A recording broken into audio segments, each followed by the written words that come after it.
siya. Ano lang siya chill lang siya kasi hindi naman siya ang kinukulit ng home credit. Oh.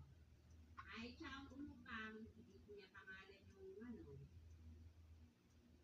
Kaya nga ako nagtataka sa dami ng may kapatid siya, may anak siya bakit ikaw ang kinuha niya